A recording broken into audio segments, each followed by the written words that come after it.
कायद आज़म का वो जहाज़ जो उड़ नहीं सकता।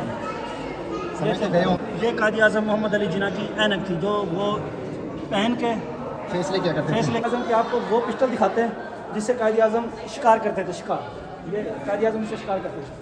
ये पिस्टल।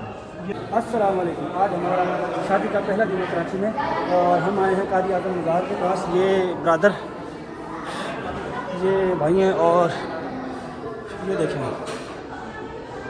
ये हमारे भाई हैं, ये हमजा सेठ है और ये मैं हूँ।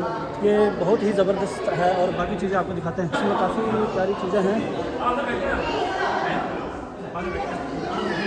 बेड क्या सादा लोग थे यार, क्या सादा ज़िंदगी थी। आज के दौर में हमारे पास सब कुछ है, नरम गद्दे 8-8 इंच के और बेहतरीन डिज़ाइनिंग वाले बेड। कायद आज़म तो इस तक पहुँच भी नहीं सकते। ये सगार है कायद आज़म की ऐनक, देखा यार, आ जाओ। ये कायद आज़म मोहम्मद अली जिन्ना की ऐनक थी जो वो पहन के फैसले क्या करते थे? फैसले क्या करते थे आँखों से। ये मोहम्मद अली जिन्ना की ऐनक है भाई, देख रहे हैं क्या बात है यार। आज हमारी ऐनक देखो, क्या बात है यार, मुझे आ गया मज़ा। ये देखिए, ये हमजा और मैं आपको दिखा रहे हैं कायद आज़म का वो जहाज़ जो उड़ नहीं सकता। समझ के गए होंगे आप। जो उड़ नहीं सका, ये इस तरह का ये जेट जहाज़ था। ये और ये क्या चीज़ है यार? ये दो ये तोप थी, उस ज़माने की तोप। ये उन्होंने एक नक्शा दिया हुआ है, तोप थी बाकायदा।